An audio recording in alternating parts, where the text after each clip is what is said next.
vamos a dar inicio a nuestro tema del día de hoy. Y pues para la gloria de Dios estamos iniciando el día de hoy el primer libro de Samuel. Y pues vamos a estudiar estos dos libros, pues que en la Biblia hebrea solamente está constituido por un solo libro. En la Biblia que nosotros manejamos se ha dividido en dos, para efecto de poder dar un estudio más amplio, más completo y para tener una mejor referencia. Bueno, este primer libro de Samuel es propiamente la condición de volviendo a las sendas antiguas. Samuel es el último de los grandes líderes en Israel antes de la primera monarquía. O sea, se lo considera a él como el último de los jueces propiamente, pero ahorita lo vamos a ver. Samuel fue el que unge a David, primeramente a Saúl primero, como monarcas, primero a Saúl y después a David, y era él una condición muy especial, era sacerdote y profeta, así como también juez, curiosamente, y él estaba cumpliendo sus funciones en la ciudad de Silo. Y bueno, pues aunque él era de la tribu de Efraín, su relación con el tabernáculo se originó como nazareo. Acuérdense que, bueno, ahorita lo vamos a ver, Ana, su madre, pues hizo votos de nazareo para la vida de Samuel desde su vientre. Y luego fue incorporado a través de las tradiciones levíticas a una familia de la tribu de Leví. Y por eso justamente ejerce esos tres, ¿cómo se llama? Pues esos tres liderazgos: ser sacerdote, ser profeta y también como un juez. Y bueno, vamos a ver, fíjense bien. El autor de este tema, pues no es mencionado en este libro, pero es probable que Samuel lo sea o lo redactara o en su defecto ofreciera toda la información que aparece en estos dos libros. Esta información cubre toda la vida de Samuel, su ministerio, y de hecho cubre también hasta su muerte. El autor del resto del libro, esto es desde el capítulo 1 hasta el capítulo 25, y todo el demás resto del libro no puede ser determinado quién tuvo la autoría, aunque algunos suponen que su redacción haya estado a cargo del sacerdote Abiatar. Entonces, en ese sentido, pues vamos a ir desglosando poco a poco todo esto. El tema, fíjense bien, de este libro es que, pues, en el primer libro de Samuel se da una descripción de la lucha de un solo hombre para restaurar la adoración correcta en Israel. Por eso el comentario de volviendo a las sendas antiguas. Samuel se encarga directamente de que el pueblo de Dios volviera o regresara propiamente a la adoración correcta al Dios Todopoderoso. Todo esto ocurre después de muchos incidentes con todos los jueces que Dios permitió que hubiera. Recuerden que se hizo un círculo vicioso muy feo en donde Dios tenía misericordia del pueblo, empezaba la bonanza, los hombres regresaban a los caminos del Señor, hacia la adoración correcta, y después se empezaban a olvidar, se prostituían con otros dioses, regresaban a la idolatría, tenían que vivir las consecuencias de ese pecado, de ese tipo de conductas. Después volvían a clamar a Dios lamentándose de su condición. Dios otra vez escuchaba su lamento, su clamor, y pues levantaba a una persona, a un juez propiamente, que hacía lo correcto, otra vez volvía a enderezar los pasos del pueblo de Israel, y Dios volvía a perdonar al pueblo, volvía a haber bonanza, pero ese ciclo era constante, repetido. Bueno, pues Samuel vuelve a hacer lo mismo. Antes de que sucediera la situación de que el pueblo ya en una condición pues desordenada propiamente, quiso que se le levantara un rey. Y es necesario darse cuenta de lo importante que es la adoración. Y es por eso que Samuel toma durante toda su vida esta condición. Él se esfuerza para que el pueblo se vuelva hacia Dios y que le adoren solo a Él. Y bueno, pues con esto en cuenta se resaltan palabras clave en todo el libro de Samuel. Imagínense, se declaran 61 veces la palabra siervo, 26 veces la palabra sacrificio. Todas estas palabras las tenemos que tener en consideración porque obviamente nos da la clave de cómo poder entender propiamente todo lo que se nos da de información en este libro. 37 veces se refiere al arca de Jehová, 10 veces se refiere a obedecer, orar 9 veces y ofrenda 8 veces. Entonces, fíjense aquí, en este libro se nos muestran dos instituciones que son constituidas para el pueblo de Israel. Una institución es la monarquía, y esto está dado en el en el primer libro de Samuel, y tenemos el establecimiento de la dinastía de los reyes. El pueblo pide un rey, como les decía, y aunque Samuel no desea hacerlo, porque obviamente esto venía en contra de lo que Dios quería establecer como una teocracia propiamente, en vez de que hubiese una monarquía humana, pues Dios quería ser siempre el rey del pueblo de Israel. Pero bueno, Dios le comunica que está bien. Dice, ok, eso es lo que quieren, pues yo les voy a proveer de un rey. Por lo tanto, y dirigido por Jehová, Samuel unge primeramente a Saúl por rey y posteriormente unge a David. La otra condición o la otra institución que se levanta en el pueblo de Israel después es la línea de los profetas. Aquí es donde Dios nos introduce hacia los profetas como medio confiable de la entrega de su voluntad para el pueblo. Y ahí empieza el punto. Quisiera tocar el versículo clave de todo este libro y quisiera que solamente leyéramos este versículo. Está en el primer libro de Samuel, capítulo 15, versículo 22, y dice la palabra de Dios. Y Samuel dijo: ¿se complace Jehová tanto en los holocaustos y víctimas como en que se obedezca a las palabras de Jehová? Ciertamente el obedecer es mejor que los sacrificios y el prestar atención que la grosura de los carneros. Este es el versículo clave de este libro, mis amados hermanos, y esto pues nos habla de cómo la condición que Dios está teniendo respecto a la situación que estaba viviendo ya el pueblo de Israel. Tristemente el ser humano equivoca muy seriamente pues la situación respecto a lo que tiene que hacer delante de Dios. Se empezaron a acostumbrar tanto a ofrecer holocaustos, a hacer sacrificio por sus pecados, que pues ya les era como común, ¿no?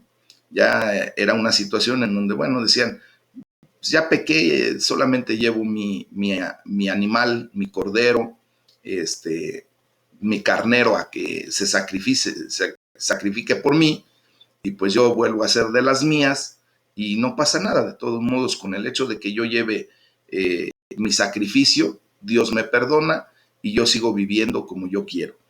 Pues esto pues lleva a esta pregunta: ¿acaso Dios se complace más del holocausto, de los sacrificios, que de la obediencia? Obviamente la respuesta es no. Para Dios le es más importante nuestra obediencia. Entonces, dejémonos de hacer cosas que de alguna manera pudiéramos estar haciendo, como tratando de que Dios se ajuste a nuestra forma de ser. Más bien, obedezcamos y ajustémonos a lo que Dios quiere que hagamos. ¿Ok? Entonces, en este libro en particular, en el libro el primer libro de Samuel, pues tenemos el relato acerca de Elí, el sacerdote que fungía en esos tiempos. de la maldad de sus hijos. También tenemos el relato de Samuel, cómo fue traído en una condición muy particular. Vamos a ver cómo su mamá, que no había podido concebir, pues viene y llora delante de Dios, ¿verdad? Derrama su corazón en una actitud pues correcta, porque ella sabía que solamente Dios podía traer a la vida a un hijo en un vientre estéril. Y bueno, también nos narra acerca del carácter de Samuel, de los hechos que tuvo Samuel durante toda su vida.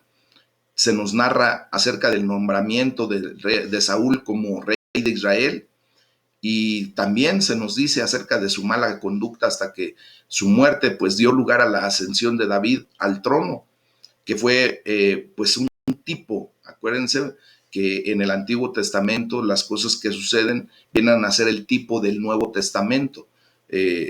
Es como la sombra de lo que habría de venir. Y David pues es un tipo prominente de la persona de nuestro Señor Jesucristo. Bueno, también nos muestra la paciencia, la modestia, la constancia de David y el ser perseguido por enemigos francos, enemigos fieros, ¿verdad? Y también hasta por amigos fingidos, que se decían ser sus amigos y que nada más le bastaba a David dar la espalda para que le dieran la puñalada. Y pues todo esto es un gran patrón ejemplar, para la iglesia propiamente de Jesucristo, para todos nosotros, pero también para cada uno como miembro particular, mis amados. Todo esto tenemos que sacar un jugo, un provecho, ¿verdad? De lo que vamos a estudiar, y que lo que nos vaya cayendo poco a poco de información, de enseñanza, pues poner en práctica todo lo que Dios nos está enseñando a través de este libro. Muchas cosas de este libro van a estimular muchísimo nuestra fe, y es por eso que tenemos que estudiarlo correctamente. También estimulan la esperanza, porque hemos pues puesto nuestros ojos en el Altísimo, y también estimulan la paciencia del creyente que sufre y que espera en el Señor, ¿ok? También contienen muchos consejos útiles y advertencias que de cierta manera pues hasta se tornan como tétricas, como espantosas. Pero tenemos que ir comprendiendo todo esto, mis amados hermanos, porque de esta manera pues vamos a ir avanzando en el conocimiento de la verdad. Recordemos Juan 8:32 que dice, y conocerás la verdad y la verdad te hará libre. Vamos a ir estudiando para llevar todo esto a una aplicación personal, como les digo. Vamos a ir viendo cómo Cristo se revela, cómo el Espíritu Santo entra en acción, y muchas cosas que a través de este libro pues vamos a poder ir comprendiendo. Y pues para ello pues vamos a ir empezando propiamente, ¿verdad? Vamos a tomar el primer capítulo, y en el nombre sea de nuestro Señor Jesucristo, pues vamos a darle forma a este estudio. Entonces vamos empezando a ver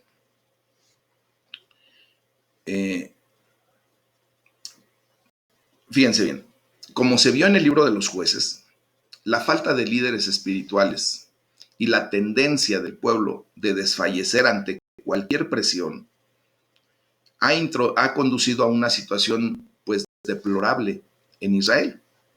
Según Jueces 17:6, que dice, en aquellos días no había rey en Israel, cada uno hacía lo que bien le parecía. Bueno, de esta manera pues se vio que el pueblo de Dios había caído nuevamente en pecado, como les digo, ese ciclo repetitivo, y por lo tanto, pues ahora era Dios el que los juzgaba. Pero recuerden que Dios siempre es movido a misericordia. Dice que sus misericordias son nuevas cada mañana, ¿verdad? Entonces, a raíz del arrepentimiento del pueblo de Israel, pues Jehová les enviaba un libertador que les daba victoria sobre sus enemigos. ¿Por qué se toma el punto de sobre sus enemigos?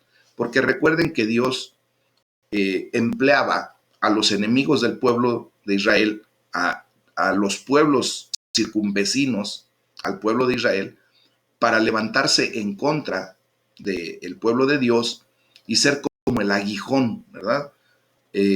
Para pagar las consecuencias de su extravío, de su desvío, de su pecado. Es como cuando a Cicala le meten las espuelas al caballo para que agarre el camino, ¿verdad? Entonces se levantaban esos pueblos a pelear en contra del pueblo de Israel, y bueno, pues Dios tenía misericordia de Israel nuevamente al escuchar su clamor, sus quejas, y levantaba a un líder. Y de esa manera, este líder los libertaba porque el Espíritu de Dios estaba sobre esa persona y venía la misericordia de Dios y vencían o derrotaban a esos pueblos que se levantaban en su contra. Sin embargo, al pasar el tiempo, lo mismo sucedía nuevamente, como les digo, es un ciclo. Se repetía una y otra vez durante toda esa época. Pero pues sabemos que en la presencia de Dios, pues no todo está perdido. Con Samuel vamos a ver una transición de ese caos de la época de los jueces a una que fue un poco más tranquila durante la época de la monarquía. Samuel encuentra que el linaje sacerdotal corrupto de Elí, y lo vamos a ver en un momento, está lejos de lo que Dios quiso cuando estableció el pacto con el pueblo allá en el monte Sinaí. Y esto hace que Samuel, un hombre de Dios, sea el primer gran reformador espiritual después de Moisés. Imagínense cuánto tiempo ya había pasado desde que Moisés, ¿verdad?, se levanta como ese reformador espiritual para sacar al pueblo de Egipto de la esclavitud y traerlo a la libertad y llevarlo hasta la tierra prometida. Después pasa mucho tiempo hasta que se vuelve a levantar otro hombre más o menos de la misma talla, que es Samuel. Esta reforma pues va a marcar de aquí en adelante un gran conflicto entre los profetas y los sacerdotes. Y empieza ahí una disputa humana, netamente humana, porque Dios tiene para cada uno el trabajo específico, el ministerio específico, ¿verdad? Una cosa eran los profetas y otra cosa eran los sacerdotes, pero como el ser humano siempre trata de hacer las cosas a su manera, pues siempre viene una mezcolanza, disputas y situaciones que Dios no quisiera, pero que nosotros, por nuestra condición de entes caídos, provocamos por el pecado. Porque el pecado, por ejemplo, de la envidia, pues lleva a querer hacer las cosas que no nos corresponden. Queremos usurpar el lugar de la persona que vemos que está mejor, que tiene, pues de alguna manera, una situación que nosotros consideramos mejor, y queremos hacer lo que esa persona hace o a lo que esa persona fue llamada a hacer en el nombre del Señor, ¿verdad? Bueno, entonces la frase anteriormente notada, que en aquellos días no había rey en Israel, pues nos prepara para la nueva forma de liderazgo en Israel. Entonces, vamos a ver ya cómo pues Samuel empieza un ministerio muy particular allí en Silo. Y vamos a estar estudiando el primero hasta el tercer capítulo de Samuel. Y ahí empieza el nacimiento de Samuel. Y este nacimiento es la respuesta a las oraciones de una mujer.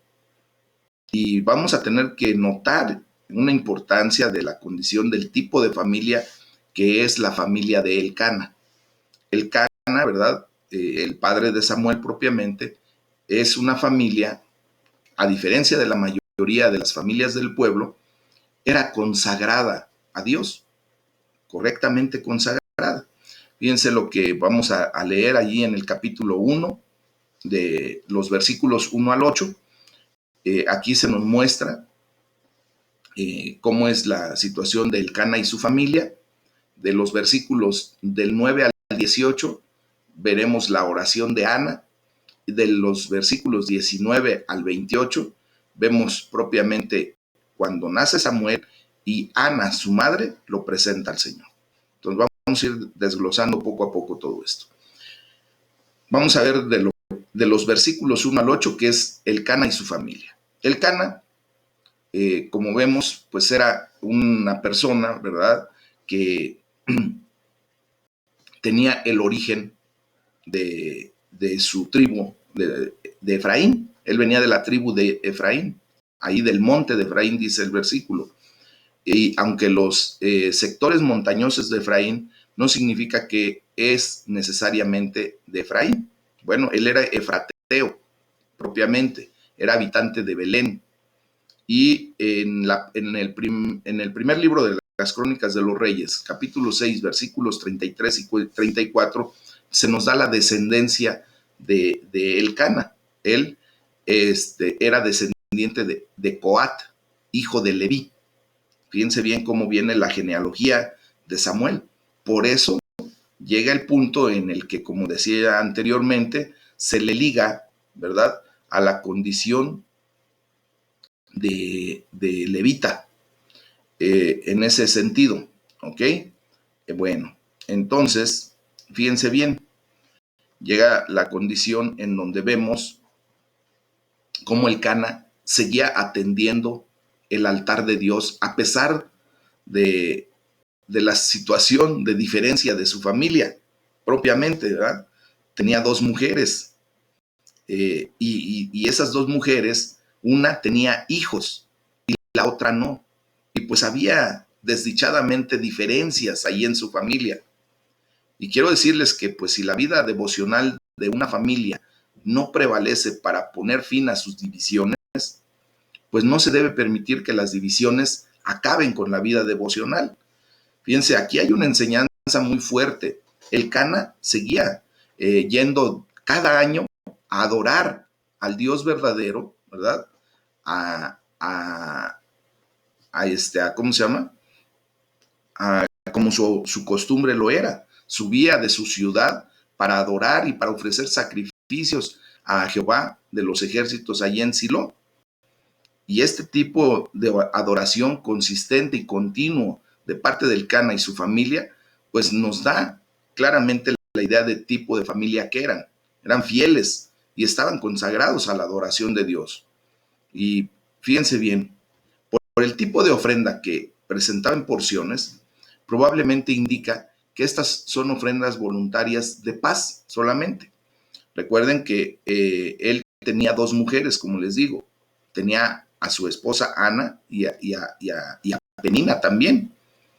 Y les comento que por el tipo de ofrenda era porque lo hacía en porciones. Dice que a Penina y a sus hijos que tenía con Penina les daba a cada uno su parte, o sea, una porción, que era lo que tenían que ir a ofrecer delante de Jehová.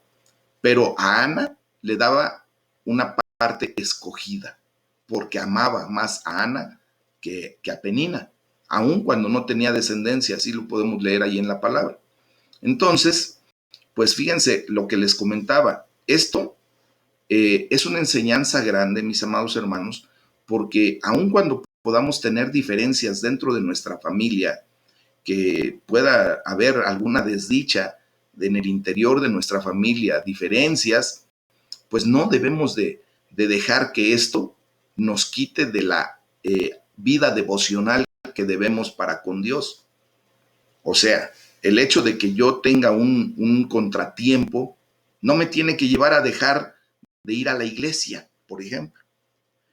¿Cuántas veces, con toda honestidad, me he topado yo con familias, con hermanos que dejan de ir por temporadas largas o simplemente por un domingo cuando vienen en adoración constante, en devoción constante, como debe de ser, buscando la presencia de Dios, buscando el rostro de Dios día a día? ¿Cuántas veces he visto que se dejan de conectar por una diferencia entre la familia, porque algo no les cuadró familiarmente y abandonan su vida devocional? Eso no debemos hacerlo.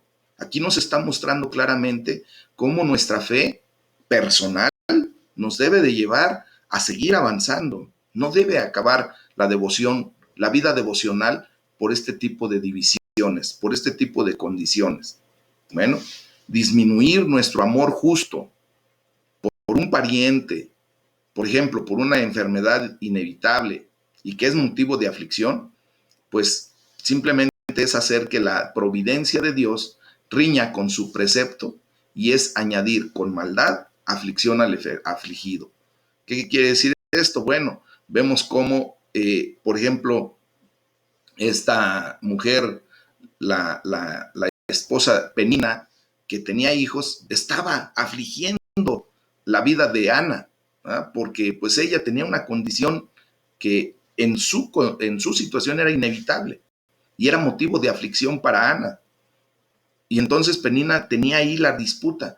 Esto podría haber ocasionado que el Cana hubiera decidido, ¿saben qué? Miren, tenemos muchas broncas aquí en la casa, ¿y para qué vamos a ir a poner nuestra cara hipócrita a Silo para llevarle adoración a Dios, para cumplir con nuestra devoción? Mejor nos quedamos y aquí solucionamos las cosas hasta que se solucione. ¿Qué hubiera sucedido?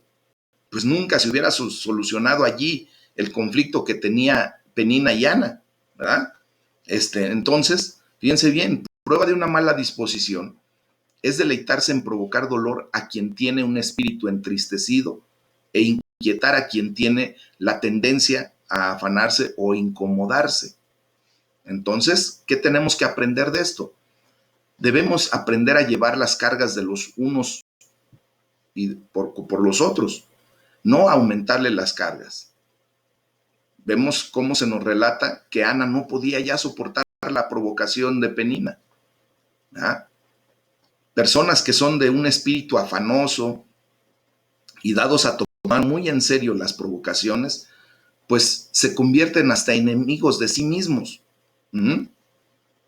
Y se despojan de muchos consuelos, de las probabilidades y las posibilidades que haya de ser consolados por otros, ¿verdad?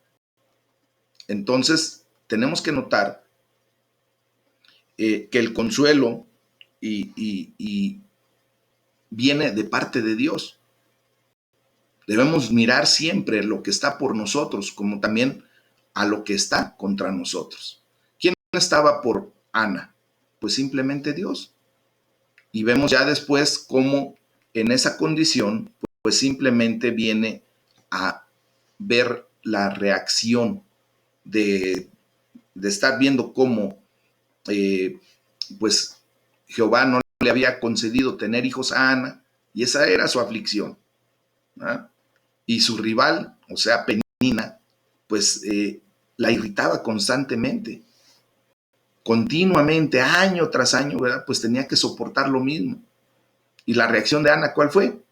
Pues llorar, y no comía, se deprimía. Pero llegó el momento, ¿verdad?, en el que le cae el 20.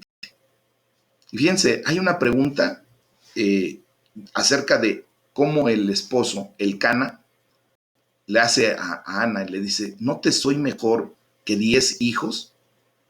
Pues es evidente que el Cana, ¿verdad?, era un buen esposo, que trataba correctamente a Ana, que él no le lastimaba con esa condición de que ella no podía ser madre. Aunque Ana no podía tener hijos, que en aquellos tiempos era la razón suficiente para rechazarla, pues él igual la trataba aún con preferencia sobre Penina. Imagínense bien.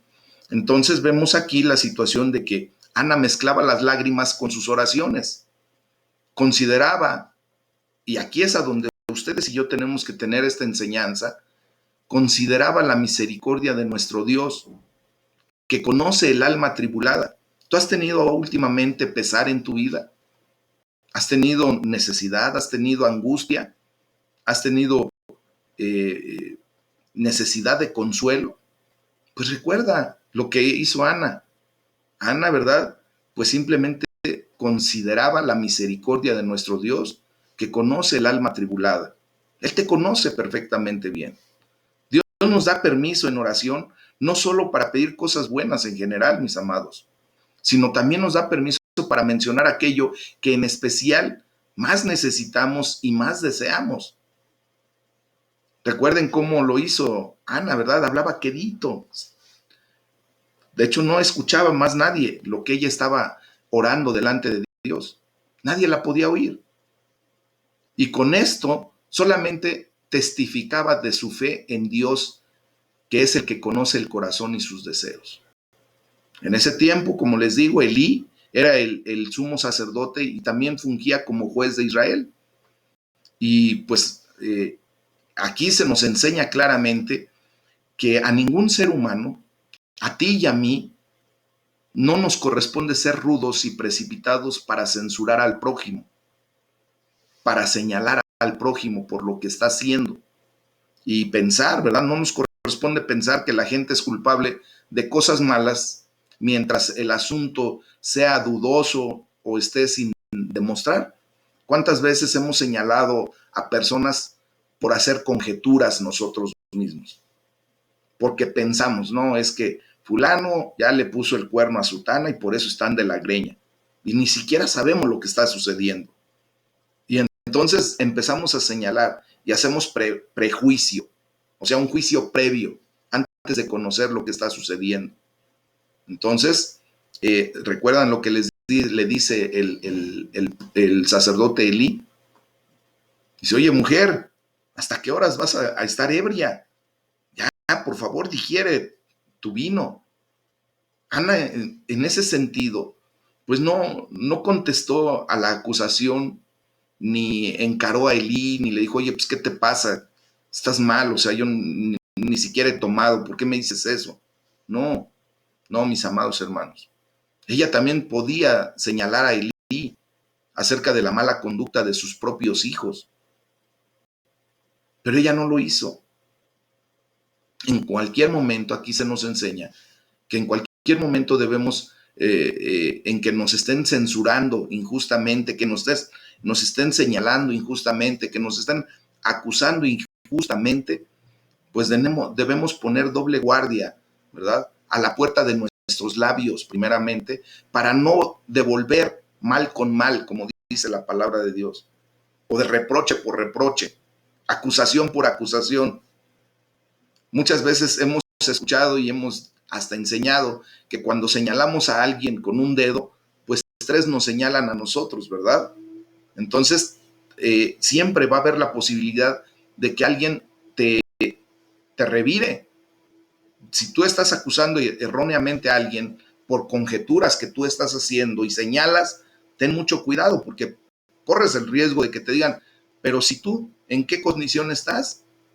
Y entonces allí mejor es preferible, ¿verdad?, de mantener nuestros labios cerrados para no devolver reproche por reproche, si es que somos nosotros los que estamos siendo injuriados, los que estamos siendo acusados injustamente. Pues Ana simplemente pensó correctamente para tener todo claro, y es así como debemos hacerlo. Posteriormente vemos cómo Elí estuvo dispuesto a reconocer su error, cuando le dice ella, mira, de verdad yo no estoy ebria, simplemente estoy derramando mi corazón delante de Dios. Tengo un pesar tan grande que solamente Él puede hacer algo a favor mío. Y entonces Elí, ¿verdad? Reconociendo su error, reconociendo que él tristemente, pues, había hecho simplemente una acusación al aire falsa, ¿verdad? Pues, ¿qué es lo que sucede? Pues se disculpa y le dice, haga Jehová contigo conforme a lo que pediste. Y bueno, pues Ana, ¿qué fue lo que pidió? Pues vamos a ver que pidió justamente un hijo. Y hace un intercambio muy especial, una negociación bien especial con Dios. ¿Ya? Haciendo referencia al famoso voto nazareo, lo que Ana ¿cómo les puedo decir? Pues negocia con Dios es que ella necesitaba un hijo, ella quería tener un hijo, ella quería ser madre. ¿Ah? Y en esos tiempos Dios necesitaba un profeta. Y bueno, le dice, Señor, tú dame a un hijo y yo hago un voto nazareo y te entrego a mi hijo para que sea tu profeta. Bueno, pues haciendo referencia a ese famoso voto, es lo que Ana decide hacer con su hijo. Esa palabra nazar quiere decir consagrarlo a Jehová todos los días de su vida. Así como Sansón lo fue, pues así tenía que ser Samuel. Y vemos entonces que ese malentendido que había tenido con Elí, pues que la tuvo por ebria, pues desgraciadamente vemos cómo esto pudiera haber sido lo que ocurría constantemente entre el pueblo judío, que se emborrachaban y el sacerdote tenía que ir a llamarle la atención. Entonces, la explicación de Ana fue muy sencilla para con el profeta, para con el sacerdote Elí. Le dice, soy una mujer atribulada, no he bebido, he derramado mi alma delante de Jehová. No me tengas por una mujer impía. He hablado por mis congojas y de mi aflicción. Entonces ahí Elí reivindica su condición por haber hecho una conjetura, por haber hecho un prejuicio de la condición en que vio a Ana nada más mover los labios sin emitir palabra audible. Y entonces viene la bendición de Elí. Podemos ver ahí en el versículo 17. Y le dice, ve en paz. ¿Y cuál fue la respuesta de Ana? Pues en ese preciso instante no estuvo más triste. Piense nada más. Entonces vemos aquí cómo Elí estuvo dispuesto a reconocer su error y Ana se fue satisfecha. Decidió no estar más triste. Decidió no estar más acongojada. ¿Por qué? Porque ella sintió que ese ve en paz fue la bendición que Dios le había dado. Ella no sabía si iba a quedar embarazada en algún momento, no sabía si iba a poder tener algún hijo, pero simplemente sabía que Dios había traído paz a su corazón. ¿Cuándo iba a ser la respuesta? No lo sabía. ¿Qué tipo de respuesta iba a tener de parte de Dios? No lo sabía. Simplemente se fue en paz porque estuvo en la presencia de Dios y Dios le contestó, ve en paz. ¿Se acuerdan? Esto nos trae a una memoria muy especial. ¿Se acuerdan de la mujer de flujo de 18 años que tocó el manto de nuestro Señor Jesucristo? Ella recibió de inmediato la sanidad, pero después fue expuesta. Tuvo que decir que ella había sido quien tocó a nuestro Señor Jesús. Y simplemente fue con un objetivo muy claro de parte de Jesucristo. ¿Qué fue lo que le dijo? Mujer, tu fe te ha salvado. Ya había obtenido la sanidad, porque dice la palabra de Dios que en ese momento el flujo de su sangre había cesado. O sea, ya estaba sana en el nombre de Jesús. Pero después nuestro Señor Jesús le dice, tu fe te ha salvado. Le da también la salvación, o sea, no le da nada más la sanidad, sino ahora le da la salvación por la fe. Y después le dice, ve en paz. Le quita toda carga de conciencia, porque ella sabía que por su condición de flujo de sangre hacía inmunda a la persona que había tocado. Pero dice Dios, mira, a mí no me puede pasar eso. Vete en paz. Y en ese sentido, vemos cómo Dios es integral, trae siempre todo a la vida de nosotros, a la vida del ser humano que deposita su fe y su confianza en Él. Amén. Bueno, pues Ana se fue satisfecha. En oración, ella había encargado su caso muy particular a Dios, y pues ahora Elí, el sacerdote, había orado por ella. Pues la oración es la calma del corazón para un alma bondadosa, mis amados. La oración suaviza el rostro y debe hacerlo así, ¿verdad? Nadie tiene que seguir sintiéndose desgraciado por mucho tiempo si usa bien el privilegio de ir al trono de la gracia, al trono de misericordia de un Dios que se ha reconciliado en Cristo Jesús con todos nosotros. Vean cómo se liga absolutamente toda la palabra de Dios. Quien estuvo en el devocional de anoche, pues Dios nos llama a la reconciliación.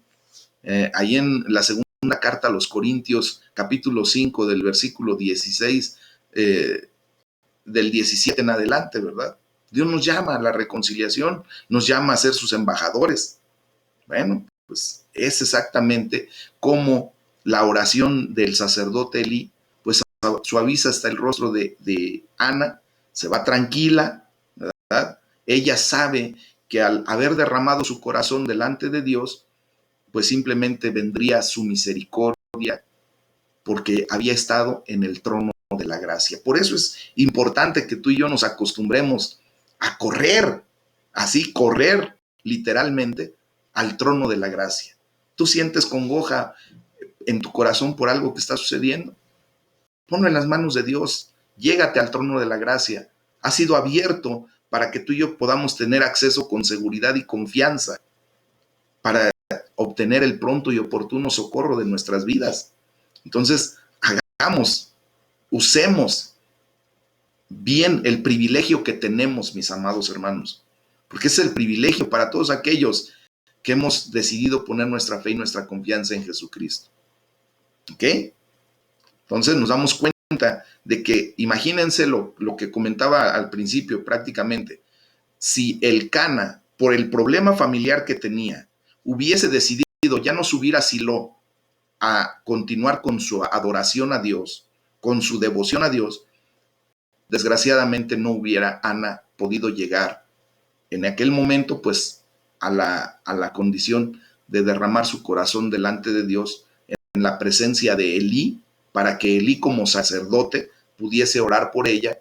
Y no es porque el hombre tenga que intervenir en todo esto, pero en aquellos tiempos así era. Tenían que subir a dar adoración a un lugar particular que Dios había establecido. En esos tiempos era en Silo. Ahora la gloria sea para el Señor, ¿verdad? Porque ahora Él ha decidido que tú y yo seamos el templo viviente de Dios. A nosotros ya no necesitamos tú y yo de tener que ir a un lugar en particular para entrar a la presencia de Dios, para entrar al lugar santísimo. Ya no. En Cristo Jesús ahora, ¿verdad? Con la promesa cumplida del envío de su Espíritu Santo, pues ahora nosotros, ¿verdad? Desde lo profundo de nuestro corazón podemos levantar nuestra oración, derramarnos delante del Rey en cualquier momento. Él está disponible 24/7, los 365.25 días al año, y de esa manera poder estar nosotros en la presencia de Dios en cualquier momento. Aprovechemos, mis amados. Es una enseñanza muy poderosa. Bueno, pues vamos a ver ahí también ya del versículo 19 al 28, cómo el Cana y su familia pues tenían un viaje por delante y una familia con niños que llevar consigo, pero pues no se moverían hasta que hubieran adorado juntos a Dios. Fíjense bien, ¿qué es lo que sucede, mis amados? El regreso del Cana, pues antes de volver, adoraron delante de Dios, de Jehová, y otra vez resaltando el tipo de familia que tenía el Cana. Era una familia consagrada a Dios. ¿Y qué sucede? Pues viene la respuesta a las súplicas de Ana. Jehová se acordó de ella. Viene el regreso del Cana y su familia a Silo para ofrecer a Jehová el sacrificio acostumbrado y su voto. Pero Ana, fíjense bien, decide quedarse junto con el bebé porque ya había nacido el buen Samuel, ¿ah? Y decide quedarse allí hasta el momento de llevarlo al templo para que se quede allá para siempre. Hoy quiero decirles que yo creo que difícilmente encontraríamos a una madre que esté dispuesta solamente a parir para entregar a su hijo y dejarlo en el cuidado, en la protección de terceras personas. Pues simplemente ella decide cumplir su voto, lo que prometió a Dios.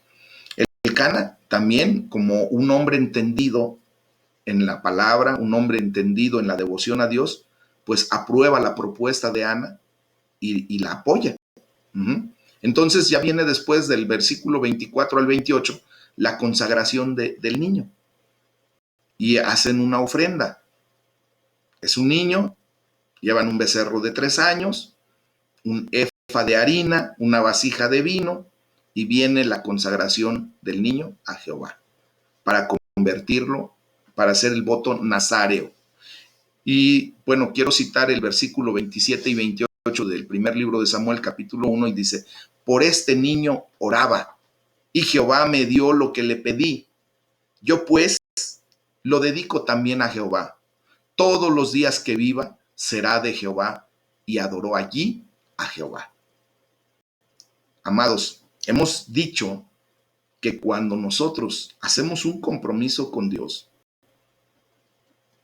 seamos conscientes de lo que estamos diciendo y seamos cabales para cumplir lo que en ese voto estamos ofreciendo.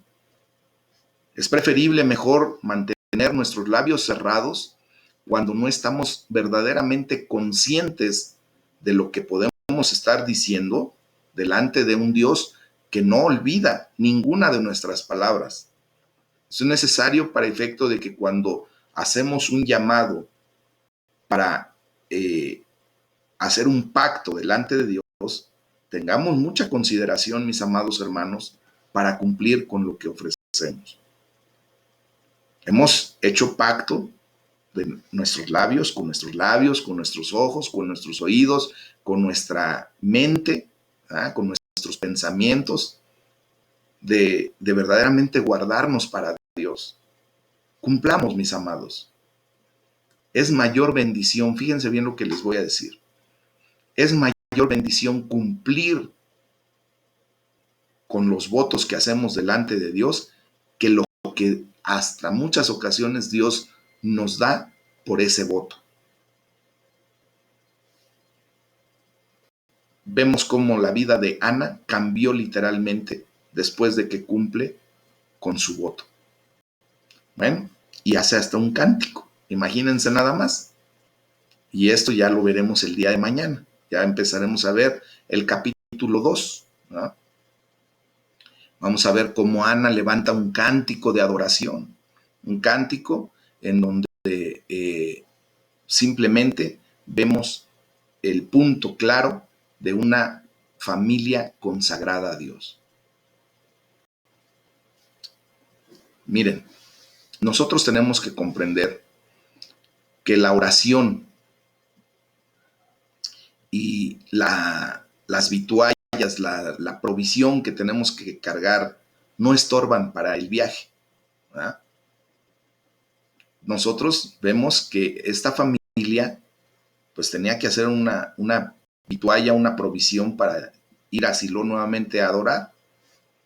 Y vemos cómo cuando los hombres tienen mucha prisa para empezar sus viajes, para emprender negocios, pues no tienen tiempo para adorar a Dios. ¿Cuántas veces tú y yo hemos decidido hacer algo que puede ser de suma importancia para nuestras vidas y no consideramos siquiera levantar una oración para adorar a Dios y para pedir dirección de parte de Dios para emprender esa nueva empresa, esa nueva actividad, ese nuevo caminar? Bueno,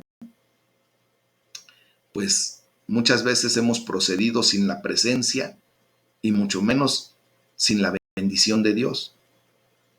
Fíjense bien cómo en este punto, pues Ana, aunque sentía un cálido afecto por los atrios de la casa de Dios, ella tenía el deseo de que como cada año iba a subir a adorar a Dios allá en Silo, pues ella rogó a Elcana que se tenía que quedar en su casa. Y aquí vemos cómo Dios quiere misericordia y no sacrificio. Quiere obediencia y no sacrificio. ¿Ah? Así es que entonces, en ese sentido, mis amados, llegó el punto en el que la obediencia de Ana fue mantenerse con su hijo hasta que lo destetara, porque esa era la ordenanza de Dios. Y una vez que lo hizo, una vez que destetó a Samuel, entonces viene y lo presenta al Señor con un reconocimiento y con una gratitud por su bondad, por haber contestado la oración. Cuando ella emprendió la empresa de ser madre, consultó a Dios, oró a Dios, adoró a Dios. Ahora que el Señor ya había contestado a esa petición, pues también hace lo propio, ¿ah?